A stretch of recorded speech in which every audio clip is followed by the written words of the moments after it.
Hello, everyone, and welcome to a very special episode of Talking Games with Kellie and Andrew. I'm Andrew. And I'm Kellie. 2024. Yep. It's over. It's Jover. Hey, you shouldn't. I feel like we shouldn't say that anymore. Sorry. That's like my favorite thing to say. I honestly don't even think about the implications of me saying it. It's going to be a very difficult change for you on like January 20th or whatever. That meme will change definitions drastically. It will actually be so Jover. It will be, technically speaking. We are here. It is Game of the Year time. Kellie and I played games. This is the first time we've done this where I feel like we have a similar number of games.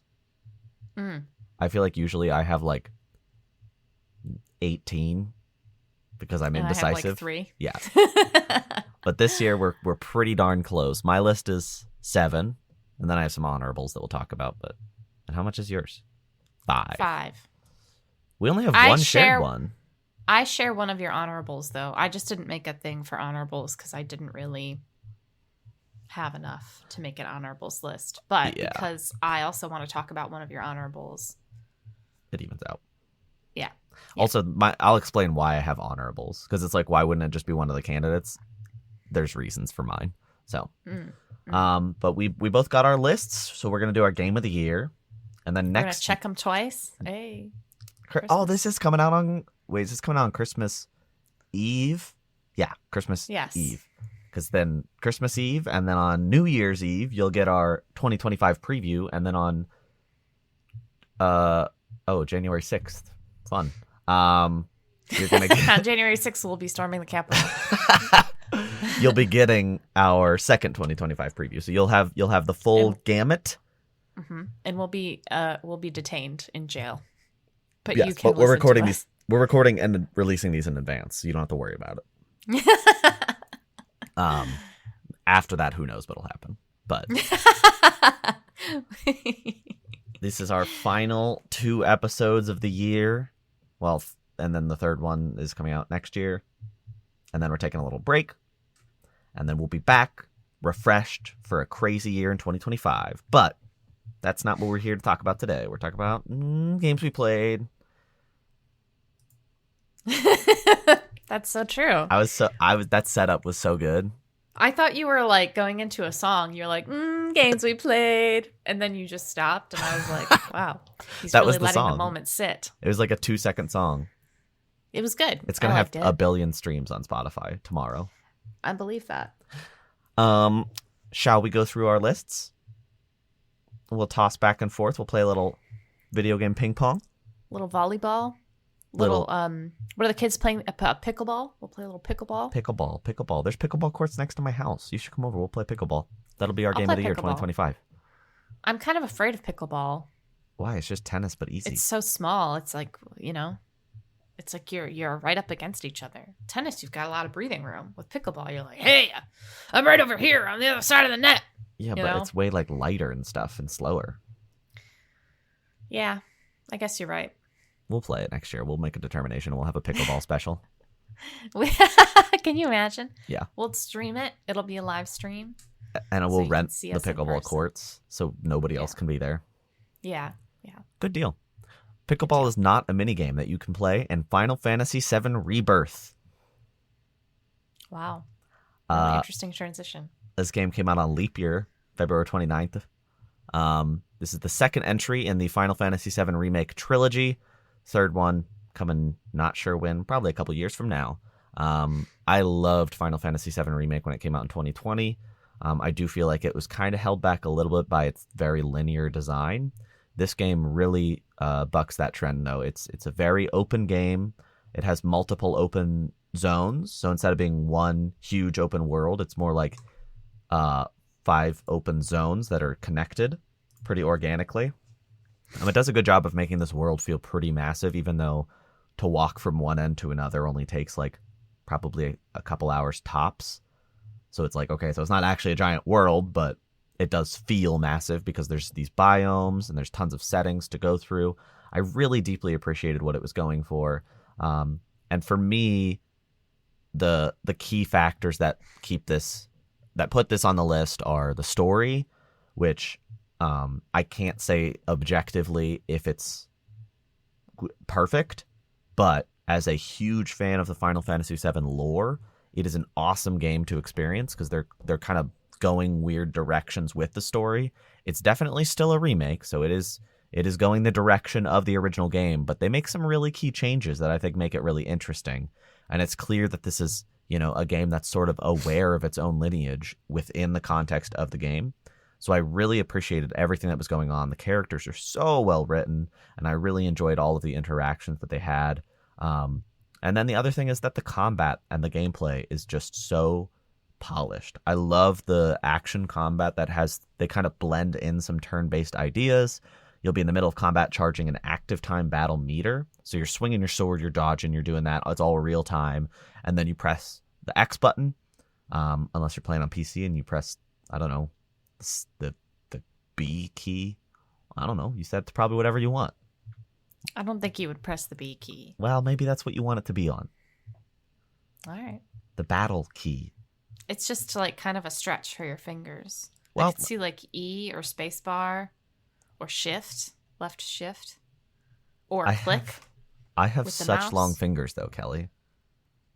Well, not all of us do. B key is kind of a stretch. Well, I know, that's what I'm saying. Anyway.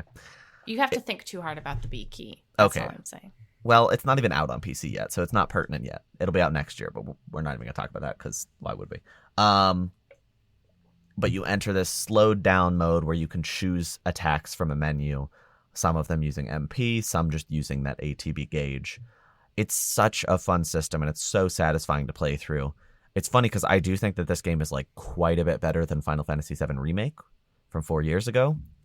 But I ended up playing, like I have a higher hour count on this one, but I didn't 100% it, which is funny. Like I 100%ed Final Fantasy VII Remake, including 2 playthroughs because I played it on hard mode. And this game, I did not do that. I played it once. I did the vast majority of the side content.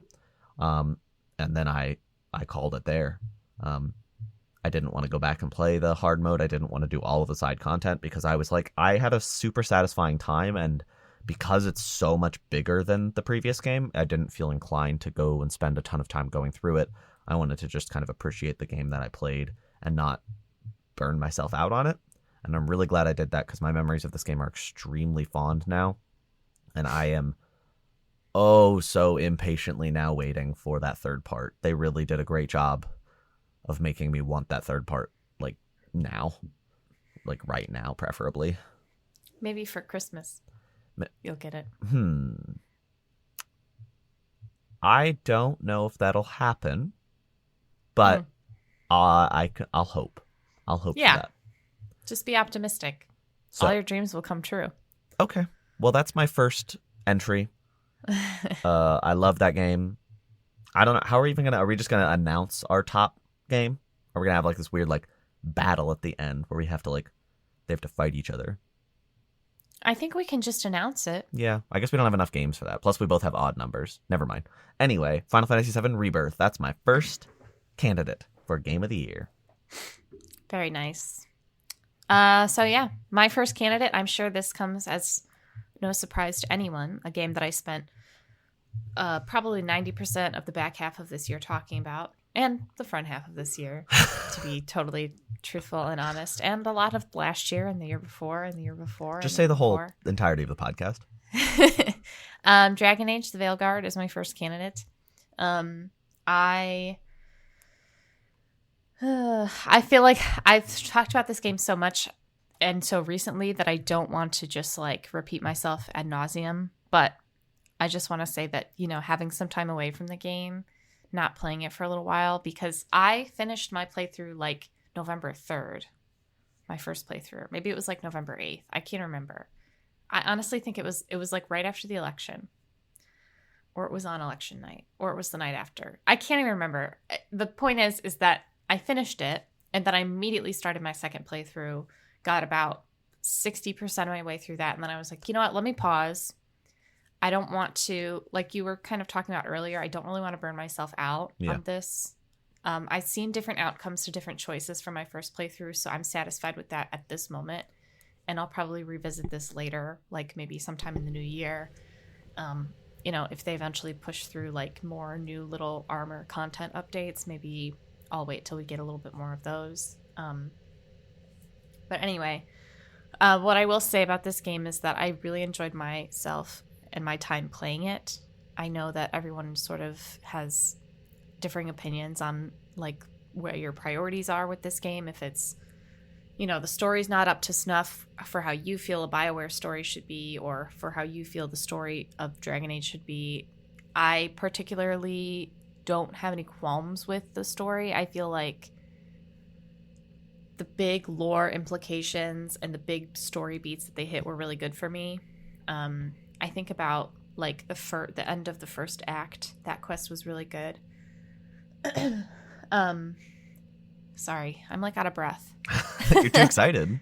I am. And the end game was really good. I believed also, like, the last couple hours were incredible. And, you know, like I said, I just really enjoyed myself. I think the art direction of this game was really nice too. I know people always get kind of weird when things go from being more realistic to more stylized, but I think that it really works in the favor of this game because I think the characters are able to emote more. I think that the characters have more personality.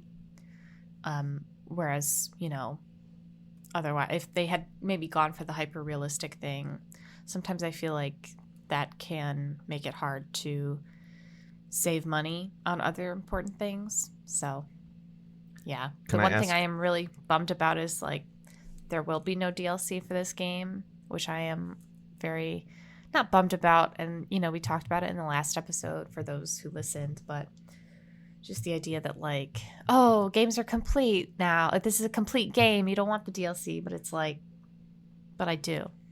Because I want more with the characters and the story. So yeah, and I feel like DLC doesn't have to be like, oh, we didn't finish it. It can be like, oh, we built something entirely unique on top of what's already there, which we'll probably talk about more later. Yeah, I think the problem with the past couple games that have come out of BioWare is that, you know, ignoring Anthem and Andromeda, who neither of which had any DLC, but like Mass Effect 3, Dragon Age Inquisition, Mass Effect 2. You know, I would say any game from like 2000, well, even Origins, Dragon Age Origins, had DLC in the game that was important to the game. Yeah. Like day one DLC. And I think that's the problem is that, you know, historically, the DLC for these games should have just been included in the game. So people are saying that it's incomplete, whereas this one was not the case. But can I ask your total hour count on this game? Let me look at Steam. Okay. I've only played this on Steam, besides like 2 hours that I played on PlayStation to create my character. While you waited when it was for downloading on Steam. Okay, let's see. My total hour count is 127 and a half hours. Okay. And you've done 2 full playthroughs or 1.5? 1 and like 60%. Okay. Wow. My first playthrough, I believe, was like 60 hours. And my second playthrough, I think I was just rounding. I was trying to be more completionist my second playthrough, so I think I was like 40 hours in. Wait, that doesn't make sense. No, 16, you'd be 40, 67 hours in. So, yeah. 67. So my first playthrough was 60 hours. My second playthrough was probably like 47 then. You mean 67? You said 127 hours total? Yeah, you're right. 67. That doesn't make any sense. It also just could be like you left it on while you like were on the title screen or something. Like if you left the room for a little bit, that Steam hour count will go up, right? I will look at my actual... I can open up the game and look right now. Hey, if it's not going to crash Audacity. Let's see. Maybe it will. Everybody hold on. We're holding. Hold. Hold, please. Here, I'll minimize it. It's going to be loud as all heck. This is exciting. We've never had a video game opened during the podcast before. Oh, ay. Can you see me still? Yeah. Okay, that's good. Audacity's still open. This is exciting. I'm trying to like alt tab so I can see your face. There we go. You don't have to see my face. I was just curious about an hour count. Oh my gosh. If it's not going to work, I think the audience will be okay. No, it'll work. Okay. It'll work. Okay. We manifest that it works. Okay. It just has to verify my shaders real quick. Okay. And Audacity is still running. Uh-huh. I'm just going to keep saying that. That's double checking. It's comforting. How long does it normally take to open? It takes a few minutes because it does... Not a few minutes. It takes like a minute or two because it does have to do this verifying shaders thing. Okay. Well, then I'll talk about my next entry if that's okay, and then we'll revisit your hour count. I will say it's at like 75. 75%? It's at like 82, It's 83. Okay. So 84. Now the content is going to be you telling me... counting? Yeah. What's the DAT now? 96.9, 97. Uh-huh. 98. Oh, that's almost 100. 99. That's almost 100 even more. And 100. Okay. Now I skipped the... Oh my God, it's so loud. Well, okay, hold on. It's actually not that loud. All right, let's see. Okay, so my first playthrough was 67 hours. That's what I said. That's the exact number I predicted. Wow. My second playthrough is 49 hours. Okay, so there's just some extra hours on Steam that are separate. I do have another playthrough. It's 45 minutes. Okay, well, a little over 100 hours then. 110 hours-ish. Yeah. Gosh, those opening... The menu music is so good in that game. Sorry, I was jamming. Well, the next entry in my list is something that some people have definitely played well over 100 hours of. Not me, though. I played less than that, but it's still on the list, and that is Balatro. Balatro? I've heard it pronounced lots of different ways. I think it's Balatro. I've only ever heard Balatro. But I think it's Balatro. I think that's what I've learned, and I'm like, I like Balatro. Where did you learn that? On the online. They also said Balatro at the Game Awards. Well, I don't trust Jeff. But I feel like Jeff probably asked the creator, hey, how do I pronounce this? Maybe. Anyway, it is on my list. I thought it was an incredibly well-made game. It's so cool to see, this one-person development turn into a huge, giant success like this, and it deserves it. It's an incredibly good game. It's a super fun formula. I feel like I could show this to people who don't even play games and they could still enjoy it. I hope that it kind of is growing and expanding its market now that it's on mobile. It's on Apple Arcade, right? So like people with that can just pop it on.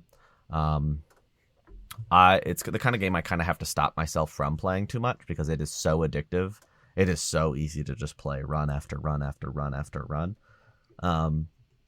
But it's just straight up an exceptional game. Like I don't even know what else to say. It's so good. It's an indie darling. It shows what creativity can do in video games. Like you don't need a giant budget. You can just have passion and create something amazing like this that really stands out. And I loved it. I thought the visual design's incredible. The gameplay is literally perfect. Music is really satisfying. Just a pretty much perfect game. It's top of the line. Subjectively, it might not be a perfect game for some people, but it's kind of perfect. It doesn't really do anything wrong per se. And I think the biggest complaint some people have is like it doesn't give you previews of how many points your hand that you're about to play is going to give you. It just gives you an idea. And some people are like, "Oh, that's annoying," but I'm like, that's part of the game. Is like you're kind of throwing caution to the wind and figuring it out as you go. And I think it's perfect for that reason. So, and this game is probably the winner of the Man Kelly Lives With's Game of the Year, right? Yeah. He probably has more hours in that than you have in Dragon Age by a lot. He definitely does. I can hear the theme song in my head. Like when I close my eyes, I can hear it just from like him playing it or him leaving the title screen open or him leaving the PlayStation screen open.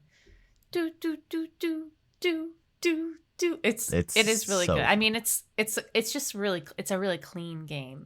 Everything's designed really well. The sounds, the gameplay, it feels good to like look at. If that makes sense. It's just exceptionally polished and very well done, and I love it. Really, really love it. Yeah. It's good stuff. So it's good stuff. I know I don't have a ton to say about it, but I love it a lot. That's okay. I don't have a ton to say about my next game either, to be honest, because I said a lot of what I wanted to say in our last episode for those who listened. But my second candidate is Infinity Nikki, which is the game that I have tied myself to. The gotcha game that I have tied myself to. No, I'm just kidding.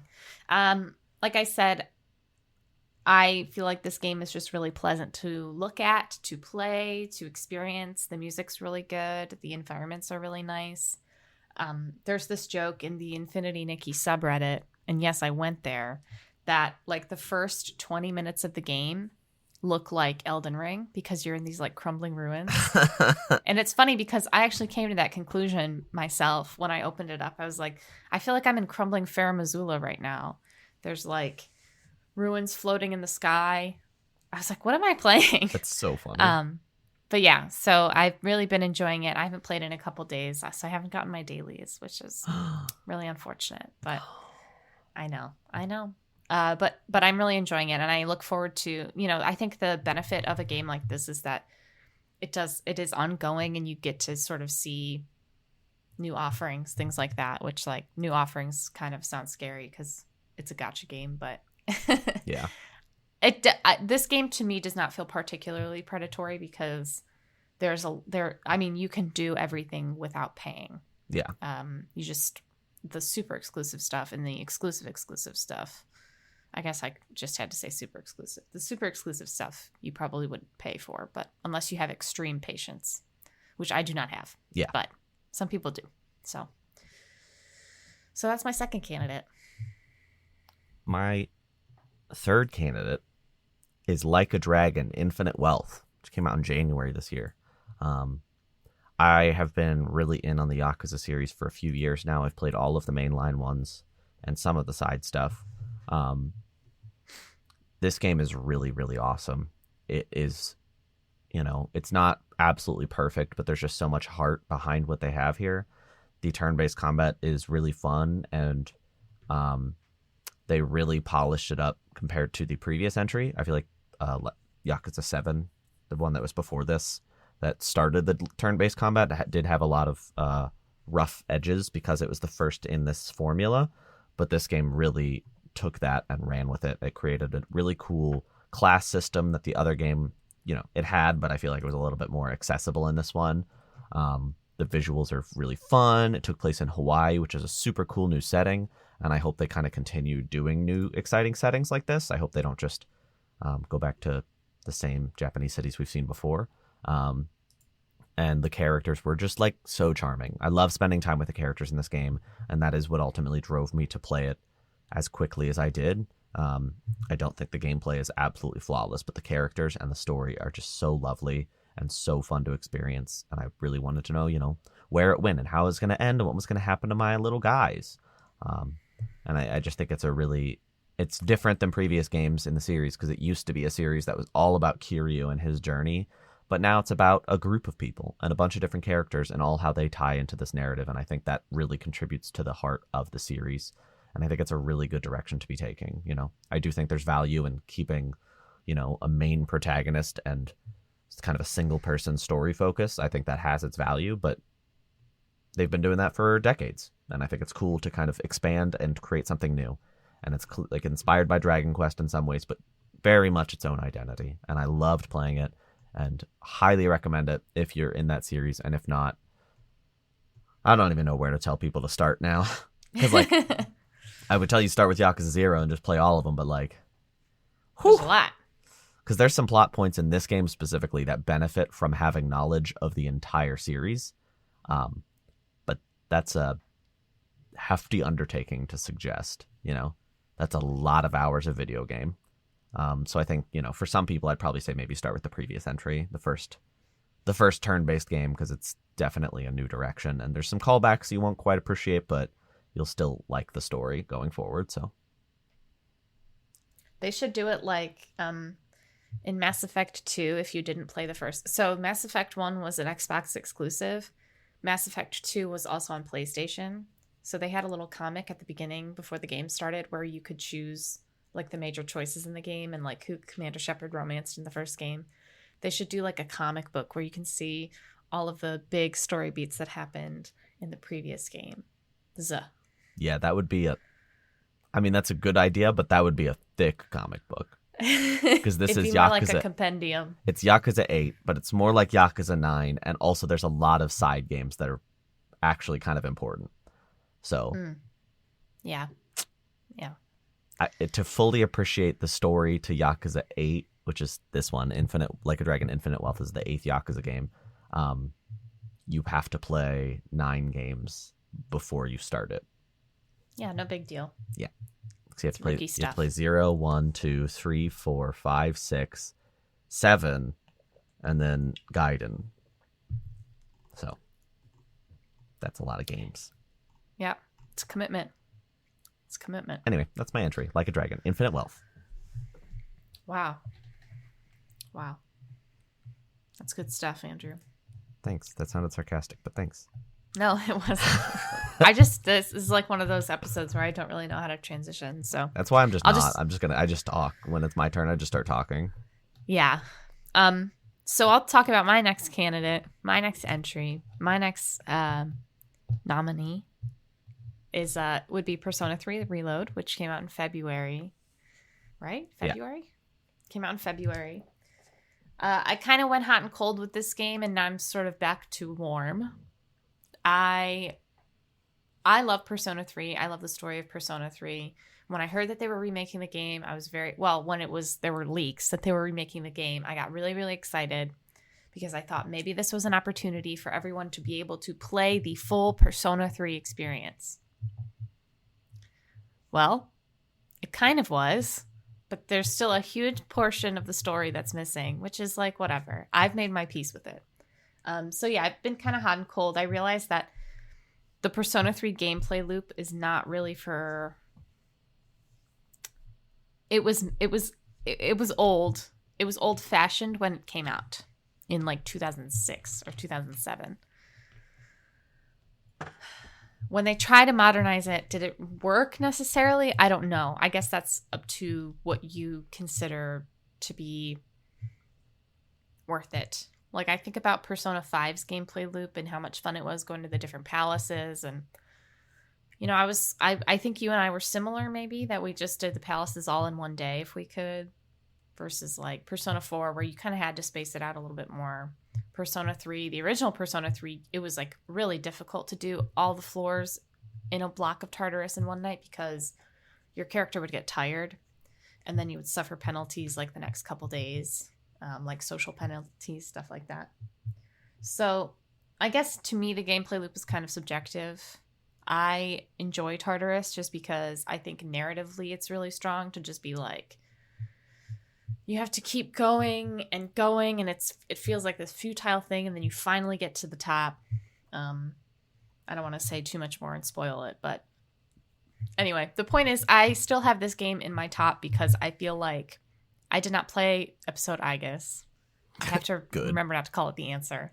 I did not play episode Igus. I feel like this game, to me, the story and the characters are still strong enough that I'm still in. There are some things that I really have grievances with, which I've gone into before.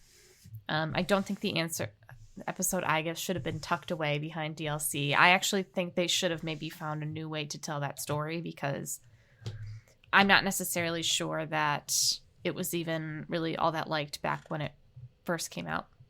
Yeah. To be completely fair. And I really wish they could have included the portable elements like the female protagonist. That, to me, was like a real disappointment when they were continuously saying over and over again that they weren't going to do it. Like, we get it. You probably only had to say it once. You don't have to keep saying it. So, anyway. I think for me, because I don't have this in my nominees, but I do have an honorable for this one. And I think it kind of suffered for me because I played Persona 5 right before this game. So it's kind of hard to, appreciate it fully when I just played a game that's kind of a lot deeper. Say what you will. Obviously everybody has their subjective takes on which Persona is the best, but I feel like 5 is just simply the most modern, you know? It has gameplay variety. It makes sure that you're kind of doing different things pretty regularly, where I feel like 3 is inherently repetitive. And that's kind of part of the narrative thrust, to be repetitive. But that doesn't make it fun. It does explain it, and it adds some narrative quality, but that doesn't necessarily make it as fun to play. But the modernizations they did do, like the visual upgrades, the new voice acting, it's all really exceptional, and the quality of life stuff makes it really easy to play. So I really think they deserve a lot of credit for that. It is a really, really great remake, even though I agree with you. I think the way that they handled content outside of the base game is bad. That being like charging $35 for the iffy DLC and leaving out any portable content. That kind of stinks. But the content that they did update, they did a really good job, in my opinion, and I'm very happy with it. And I had a great time playing it, you know? It just, for me, it suffered because I had played Persona 5 literally a couple months prior. And Persona 5 Royal is a really vast game with a lot of variety, whereas this game's really good, but it doesn't have that same variety level. Yeah. My next entry is a little game called Animal Well. And this is a little game. There's 2 games on this list that have been made by one person, which is really cool. That's one of my favorite parts about 2024. This is a Metroidvania game, but you don't have weapons. You're just exploring. And I think that really benefited this game. The visual style is really cool. It's like an old CRT-looking game. I mean that literally. I'm not just saying like old. I'm saying it like has like CRT effects on it. It's a really dark game. It's a really dour game in some places, but adorable in others. And it has so many cool design decisions. The way that the world's designed is so deliberate and cool. It's a really interesting way to experience a Metroidvania. And that's a genre that I didn't really think could be approached from a different angle, but I was proven wrong, you know? This game is definitely not a Metroidvania like I've ever played before. I think it did a lot of things really well, and it deserves all the credit it got. I hope that this creator gets to make something really cool next. And I was really happy with it. Everything that they put in this game, the gameplay design decisions are just so great, and it's so satisfying to play through. It is the kind of game, though, that I suggest if you're going to play it in a sitting or 2, maybe 3, but like, don't let there be too many gaps, because keeping everything straight in your mind is going to be more and more difficult the bigger your gaps are. But I had a great time playing it. It's a fun little adventure. And if you want to spend a ton of time, there's so much content to experience. I think it's cool. There's like a secret that nobody figured out until they like strung it all together on the internet, because like everybody got a different hint, and everybody had to work together to combine their hints to figure out the full hint. And I think that's really cool. Even if it's not something I like to partake in, that kind of journey is something I'm not really a big fan of doing myself, but I love that it's there, and I think it's a really cool feature, and it also doesn't hold me back from playing the whole game. So, yeah. Were there animals? Well, yes. Thanks everybody so much for listening to this episode. No, I'm just kidding. Very nice, very nice. So I will say the next game on my candidates is not a game, really. It is an expansion. We're going by Jeff rules today. So this is in the candidacy, I guess, for Game of the Year, for Kellie's Game of the Year. Shadow of the Erdtree, which came out in June. Oh my God. This year's gone by really fast. And I'll say right off the bat that I share this candidate. So this is the one thing we share, so we can kind of share this one. Yeah. Sorry to steal your thunder. No, that's okay. I'm glad. I like it better when we can kind of, tete-a-tete. We can what? Tete-a-tete. Head-to-head. Oh. Or we can, play pickleball. Exactly. Or tennis. I thought we were... just pickleball. Okay. I really, really enjoyed Shadow of the Erdtree. I don't think this is shocking or surprising to anybody that it was incredibly well made. The story was very interesting, and I feel like it added a lot to the pre-existing story that Elden Ring had. I know that lore is one of those things that it feels like with each FromSoft entry in the Soulsborne universe, quote unquote, they get more involved in actually crafting lore that is easier for the players to discover. like I think about like Dark Souls and how difficult, I don't know if difficult's the right word, but you really had to look and search to know the story. Whereas with Elden Ring, you can get a better idea of the story just based on the characters that you interact with and the main bosses, I think, particularly in this DLC. Yeah. I really liked Mesmer. I thought it was interesting that he was on the cover because it's not even that far into the game. I was going to say, I would say there's a character in this DLC who maybe would be more. I understand why, though. Mesmer's a new character. He's interesting. And it's not super spoilery to put him on the cover versus other characters. Yeah. It felt like he'd be like the main antagonist, but he kind of wasn't. Yeah. And he's really quite sad, which, like, of course he is. That's how half of the bosses that you fight in any of these games are. They're actually just really sad. But I really enjoyed it. I liked his design, his character. Like I said, it's nice to like actually have lore that is like clearly defined, and that is something that I think FromSoft might be, especially like, not to be a boomer here, but I think that sometimes in the past couple of years we've seen that media literacy and nuance is kind of going out the window.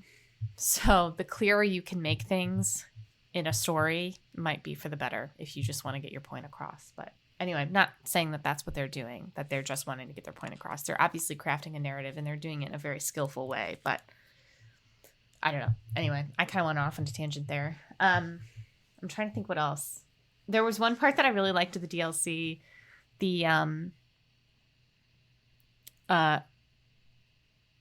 Oh my God, I completely lost my train of thought. Just finding out certain things about like the main game, like when you go to Jarburg and you're like, ooh, with the jars, the living jars, knowing what you know, it's kind of like, ooh, I don't know about this. Really great enemy design, even just like field enemies. I think about when you first start the DLC and you run out into the field. Now, I just want to be clear, I never finished this DLC. I got like 80% of the way through, 90% of the way through. I never got to the final boss. But I know who the final boss is. Yeah. When you first go out into sorry, that was an aside. When you first go out into the field and there's this, you see it they've got the little archways and you see it in the distance. There's like not a dancer. They're one of the enemies that's got like the two things. And you're like, oh, this guy, like it's a field enemy. Like I'll be okay. And then you fight them and you're like, oh my God, I was fighting for my life. There's a lot of high speed stuff.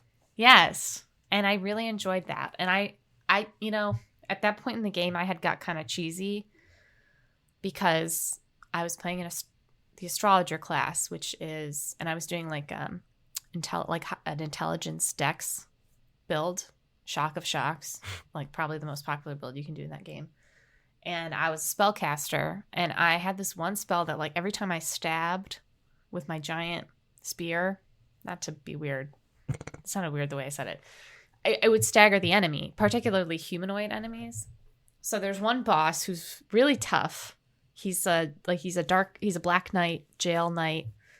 I can't remember his name, but everybody's like, oh my God, I struggle with this boss so much. I get down there and I'm just like spamming him. I'm like, this doesn't feel good, but I won, and then it felt good. So anyway, I feel like I keep going off on tangents because the thing about Air Tree for me was that it is I had so much fun playing it in all aspects, from a gameplay perspective, from a like lore perspective. I just really enjoyed myself. And, we kind of were talking about this whole debacle with like the game of the year, the game awards, game of the year, blah, blah, blah. I don't necessarily think, obviously this game could not exist outside of the context of Elden Ring, but it's really substantial, and you could really sink your teeth into this DLC and be in it for a while, which is the case for most of their other DLCs too. So they really know how to make it count. Yeah. That's something that I really admire about the design team and the narrative team over at FromSoft. They really know how to make it count between item descriptions, enemy placement, bosses. It's just it all feels really narratively like tight, which really makes for an enjoyable experience for people like myself and people like you who enjoy a game with like more weight to it. I think I have like 3 key thoughts about it, because most of what I think echoes what you're saying, but I feel like the 3 things that I love about this game are like, 1, it takes the best parts of Elden Ring and lets you experience more of it. Like the fact that I can remember what an Elden Ring like area looks like and how to get around it, and it's been years since I played the original game, I know is going to apply to Airtree as well. Like it's just so well designed and so deliberate that you can just like commit it to your memory instantly. And I really formed a lot of positive memories with this DLC. But at the same time, my second point is that it kind of challenges your expectations in a lot of ways. You know, if you go into this DLC expecting to roll through it the same way you did Elden Ring as a base game, you won't succeed. And I think that's really cool. I think that's kind of what sets it apart and makes it worth mentioning in this game with your discussion, because it isn't just more of Elden Ring. It's taking Elden Ring and building something new off of it, you know? And I think that's really where the value comes from for me, as it feels like not just more, but new, truly new. And then the third thing is that the final boss was agony. So that's it. It was just truly brutally difficult. And it's funny, it took me less time than the main game's final boss, but I went into the main game's final boss way under leveled. This game I was prepared fully, and I still suffered immensely on that final boss, but it was so, like, I freaked out when I beat him. It was a really, really satisfying ending, and I was super happy with it. So that final boss I'll never, ever forget that final boss. I see that the opening move that they do, like this giant, like, swingy move and fly towards you. I won't spoil any specifics or anything, but, like, the opening move that they tend to do, I'm just like permanently traumatized by that move and just remembering what I had to do right after that. So, but absolute banger boss, incredible boss. It is kind of funny how like you get, I don't even know the right word because I don't want to be insensitive, but you really get like tuned into like the pain that you're feeling. Yeah. And you're like, please. It becomes so personal. Yeah. I mean, so it took me 5 hours, that's a lot of hours to try one boss over and over and over. Yeah. I felt that way when I fought Rolana. Oh, yeah, that like one that summons the moons and stuff. She kind of was making it personal for me. I beat her first try, and I still don't know how. I just walked in, and I handled it very well, and I recorded it because my dodges were impeccable, and I'm like, I got lucky because I had never seen these attacks before, and I just dodged all of them. Yeah. I think it's interesting, like, just the way that play styles differ so much. Like, sometimes you struggle with a certain boss, and sometimes you don't. Like, we were talking about the base game, like, Radahn. You were struggling with Radahn, right? It was brutal. I beat Radahn first try, and it was like, that's just because of my play style, because I was a caster, so I was casting from a distance. I wasn't like right up against him. So whereas like Rolana, you don't have a ton of distance from her, so you benefit more when you're close quarters up fighting face, because you're used to that. You're better at that versus me, who I'm like, I don't even know what to do. Yeah. So my next entry, Astrobot, platformer from PlayStation. Talked about it pretty recently, so I won't drag on too much, but just a pretty much perfect platformer. It's so satisfying. There's so much love in it. The Easter eggs, while they can be frustrating because it's like it's Easter eggs for games that have been like forgotten, which is cool, but I'm also like, why don't you pay to bring these back? You can afford that. Especially after this most recent Game Awards where I see all these publishers bringing their games back, and I'm like, PlayStation, you could do that pretty easily. But alas, it's still cool to see these things acknowledged. And the gameplay is just so fun. It's such a satisfying game to plow through. It's the only game I 100%ed this year. And I absolutely loved every single minute. It's just pure fun. And the DLC they've done, it's been free DLC. They did some speedrun levels, and they did a Christmas level, have been really cool. And also, friend of the show, Cameron, I found out, because I waited till all the DLC came out, and then I did it, and it shares your scores like with your friends. And apparently get notified when your score's been beaten. And I wanted the highest score, so I just kept playing all the levels. And friend of the show, Cameron, texted and was like, please stop. And I was like, what? Because he kept getting notified over and over that I was beating, because I was playing all the levels at once. I waited until they all came out. So he just kept getting notified that I was being mean and attacking him. So, but absolute banger game. Definitely deserved the credit that you got at the Game Awards. Yeah. Yeah. And you're a little guy. And you're a little guy who's so cute. Which is kind of key, major key. Mm-hmm. My fifth and final candidate is a game that actually came to early access this year. It's still not fully released, but I'm counting it because early access is very extensive, and I probably got like 10 hours out of it. Actually, I can check. But the game that I'm talking about is Fields of Mystria, which is a new farming simulator. I struggle with farming sims because I feel like I know that I love Stardew Valley so much that it feels a little bit like hard to compete, just in terms of like the satisfaction, the gameplay loop, that sort of thing. I felt like Fields of Mystria has a really unique style, and it has a great personality, which really shone through the character design, the world design, the colors, the music. There's one character in particular, it's the way she laughs.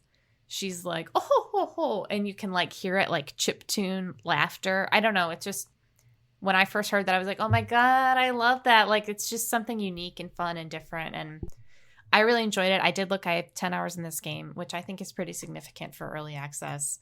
People have way, way more. And they have released an update that I have yet to play yet. So, but I really enjoyed Fields of Mystria. I really am looking forward to getting more of this game. I mean, I don't think I have to sell anybody super hard on it. All you have to do is like look at a picture of a cow from the game and you'll be like, I'm in. It's so cute. But it also it does remind me of Stardew Valley in the sense that it's cute like on the surface, but there are underlying things that, you know, sort of harken to a deeper storyline. There's more going on than we expect. Yeah. So. Oh, my final game. Sorry. No, it's not your fault. I got like a weird audio thing. Oh. Like a weird noise came through my headphones, and I wasn't sure if it's because there's a creature crawling around on my desk or what. My final Game of the Year candidate is Silent Hill 2. This game it's a remake, but it is so big in like how much they did to up and modernize this game. And I think it maintained a lot of the strangeness and a lot of the heart of the original while creating a much more modern and enjoyable game. Like, you can actually enjoy the gameplay, whereas I feel like if you're playing Silent Hill 2, you're kind of banging your head against the wall to experience the narrative. This one, the gameplay is so good. The way that the levels are designed and intertwined feels so satisfying, and I had such a good time. This game was basically as good as I think a survival horror game can get in a lot of ways. It might be tied with Resident Evil 2 for my favorite in the genre, the remake of Resident Evil 2.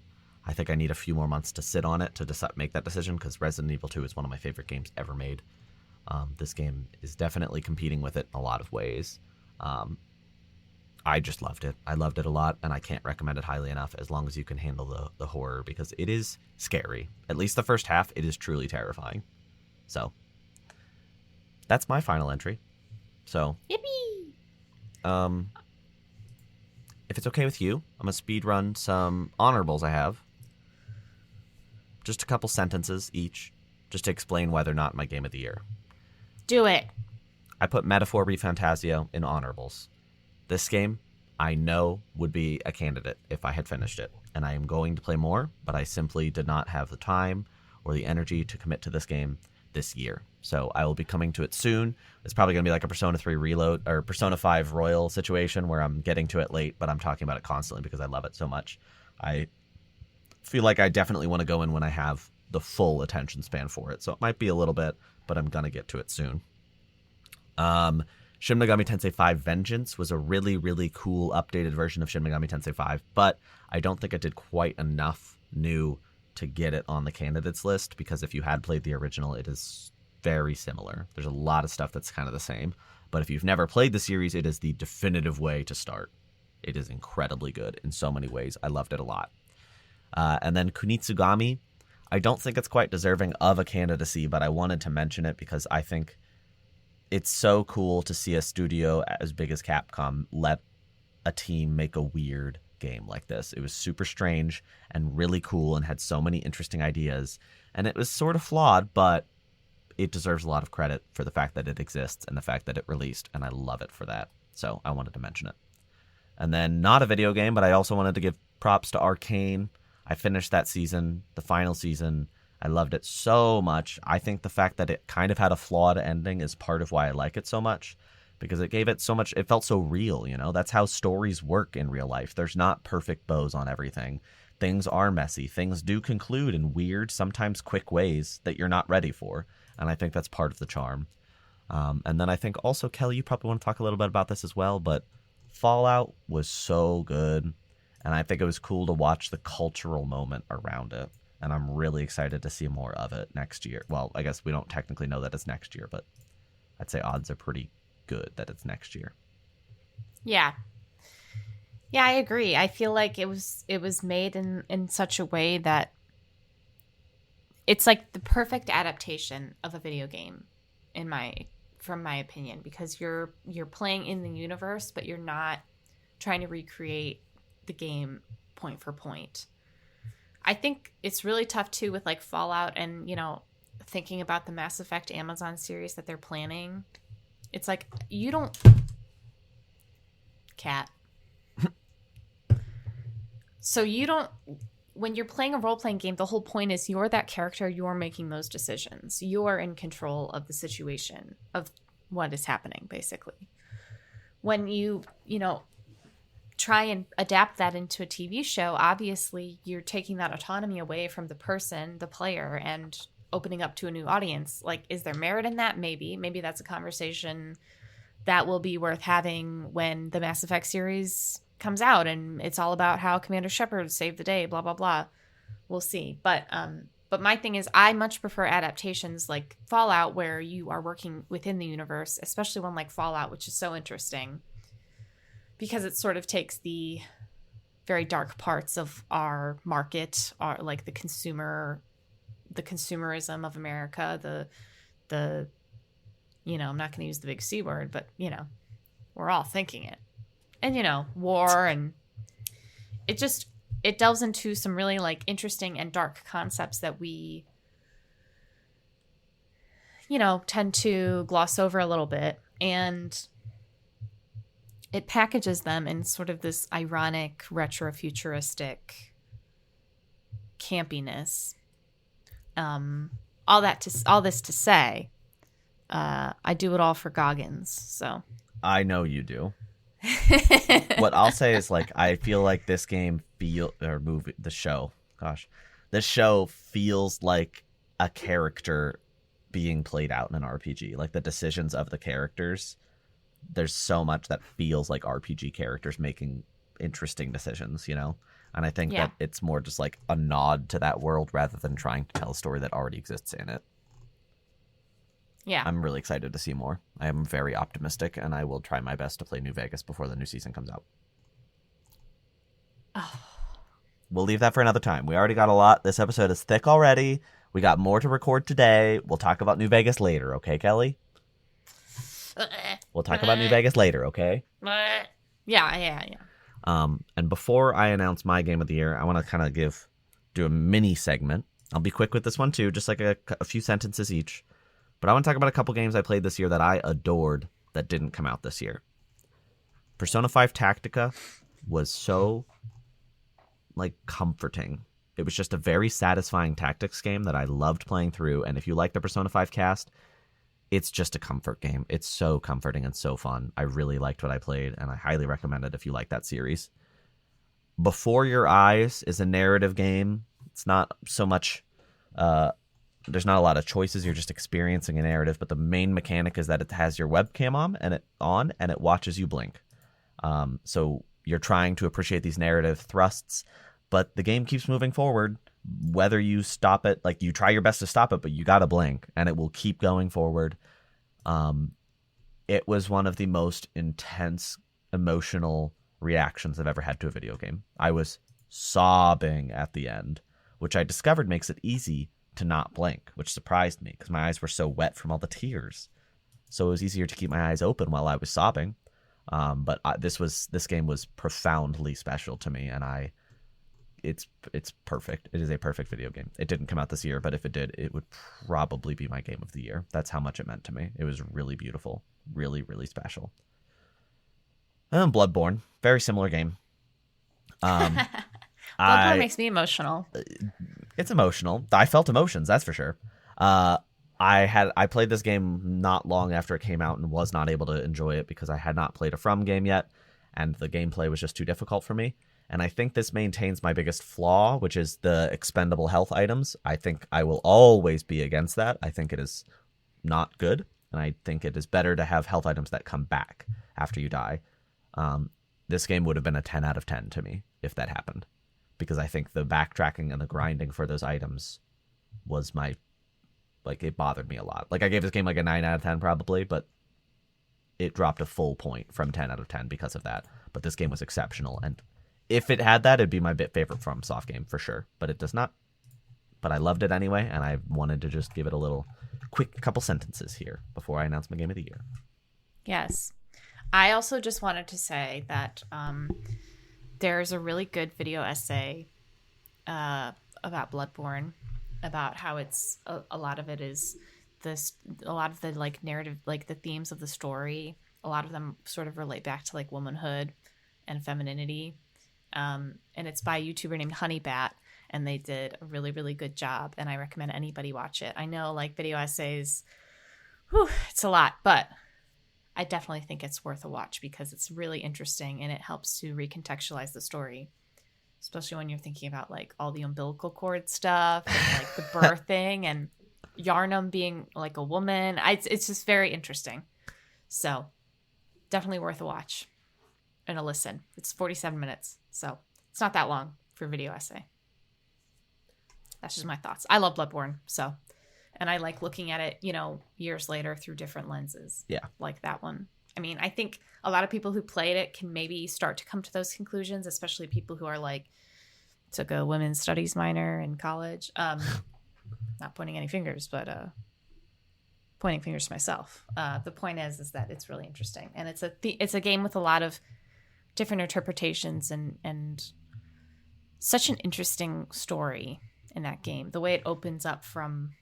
it's like a gothic horror, and then all of a sudden you're like, oh, just kidding. We're like doing like eldritch, unknowable horror now. Okay, great. Feels good. So, big fan. I put 2 in this category. I'm not sure my 1 counts because I'm not sure I played it this year or last year. I played a little bit this year, so I'm just going to mention it briefly. My first one, though, is Storyteller, which is a game that, Andrew, you reviewed on the show, and you told me that I should play it, and I was like, okay. So I finally played it this year. I had so much fun. It's so satisfying. I love all the different little like animations and stuff when you like don't do the right thing or you do something wrong and it's like, oh, the king just got eaten. It's like, I don't know. It's really cute. They did a really good job of making it different enough that it doesn't get boring, but also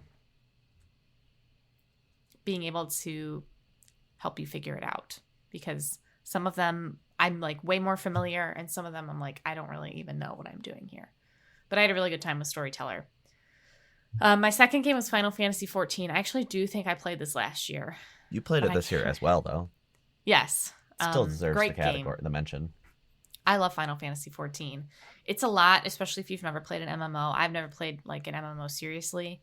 I played Gaia this is not an MMO. I played Gaia Online when I was in like middle school, which was a big online space where you had a little avatar. Obviously, Final Fantasy XIV is different, but there's something just really satisfying about playing this game. I don't know how to explain it. It's kind of cozy, and it's like not really a cozy game. I also hate that moniker, cozy games. Like, let's just stop doing that. But I don't know. Something about it is kind of comforting. I don't know if it's just because it's like the music. It's very quintessentially Final Fantasy. Yeah. In tone, in theme, in design. So there's something kind of comforting about it, and I will always come back to it. So, yeah. So that's me. So, do we want to say our game of the year now, or what's the deal? That's all we got left. That's the only thing we got left to do here, Kelly. All right, let's play rock, paper, scissors. Winner goes second. Okay. Rock, paper, scissors, shoot. We both did scissors. Next. Okay. Rock, paper, scissors, shoot. Kelly wins. Paper on my rock, so I'll go first. My game of the year 2024, and I want to make it clear that this was actually quite a difficult decision. Can I say a runner-up? Sure. The runner-up was Silent Hill 2. Woo. And the winner, by a narrow margin, Final Fantasy VII Rebirth. Woo! It's just such a good game, and it meant a lot to me. If I didn't have so much emotional attachment, though, Silent Hill 2 definitely would have won. I loved Silent Hill 2. I thought it was so exceptional. And it really scratched an itch that I didn't even realize I had, that Resident Evil 2 remake left me with 5 years ago. There's just something about playing an old game in a new way. When they do it right. And when it's done well, it's like, wow. They really had the sauce back then. Well, my game of the year may also come as no surprise to anyone who has ever listened to me talk for more than like 5 minutes about anything, is Dragon Age: The Veilguard. Woo! Shocking. Very shocking. I do think it's interesting because there's sort of a lot going on online when people talk about this game. So I think a lot of people, when I tell them that I like this game, like in person, I get kind of a lot of questions. I get kind of like a weird third degree. Like, What about this scene? What about this scene? And I'm not exaggerating. Like, that literally happened to me. And I'm like, I can't do this right now. You have to remove yourself from the internet. Yeah. And just play it yourself. It's also about what the game means to you, right? So. Right. And it's like, I've played some real stinkers over the course of my life. This is not a stinker. So I do think it's interesting how some people have it as like a 10 out of 10. Some people have it as like a 0 out of 10. I don't think either of those scores are accurate, but. No, it's not. It can't be a 0 out of 10. 0 out of 10 is a game that doesn't work. 0 out of 10 is, I'm trying to think of a funny game. Well, even like Gollum, I'd give like a 2 or a 3. I would give Gollum like a 4 because I had fun playing it. Right, but it's broken. It's incredibly broken, and it's kind of unpleasant to look at, but... Kind of? I had a really good time playing it, and there is something really like satisfying about being Gollum, you know? I think there is merit to many... I mean, I don't want to say every single video game that's ever made because there have been very questionable video games made, but I think just by nature of being created, most of these games, a good majority of games have merit. Yeah. Beyond a 0 out of 10, you know? I don't think that is really even a thing unless it's like malware or something. I don't even know. Yeah. I could not tell you what a 0 out of 10 video game is. Doesn't because, open. Like I said, yeah. Literally non-functional. Yeah. Because I feel like when you have a something created, there's already merit in it because people put time and energy and work and thought into it. And I feel like that already is like a baseline. It might not be like what you like, but maybe you play Gollum with 2 of your friends and you discover that you have a really great time, and maybe you thought about buying it yourself so you could bring it home and play it with the man who you live with. Yep. But anyway, I don't mean to get off on this tangent because I actually don't even really think it's that related to Veilguard. I think the public perception is that somehow this game is like way worse than it actually is. And to be truthful and to be honest, I'm really sick of defending this game, so I'm going to just stop defending it and just baseline. I like this game a lot. You're not going to convince me otherwise. Nothing you say or do will make me feel differently about this game. Yeah. Time to move into next year, right? Yes. And it is definitely my game of the year. And, you know, I am interested to see what happens in the future with, you know, the next Mass Effect game that they are working on right now. Sorry. I feel like I've been so out of breath this episode. I guess You're just we're so over. excited. I am. I also think that I'm a little stuffed up right now, so I'm like kind of mouth breathing and talking. So I'm like, well, Kelly, this is our last episode before Christmas. This episode actually comes out on December 24th. Our audience is probably busy, so odds are you're listening to this after Christmas, or maybe on your way to Christmas with your family. Who knows? But I'll save my emotional end of year stuff for the next set of episodes. But I want to wish everybody a Merry Christmas, and thank you so much for indulging our Game of the Year discussions. Yes. Merry Christmas to those who celebrate. Happy holidays. I hope that you have a really nice time with whatever you're doing. I know this time of year can be kind of tough, so I hope you have some peace, some calm for yourself. Because I have 2 cats who live in this apartment, and they're both lunatics. And I don't know if you heard that, but one of them just meowed. She knows. She knows you're talking about her. She literally heard me talking about her. Okay. Anyway, thanks so much for listening. I hope you have a really great holiday. I hope you had a great New Year or Christmas or any other holiday. Sorry. And I hope you had a great year. I hope 2024 treated you really well. And looking forward to talking at you guys next year. Okay, bye.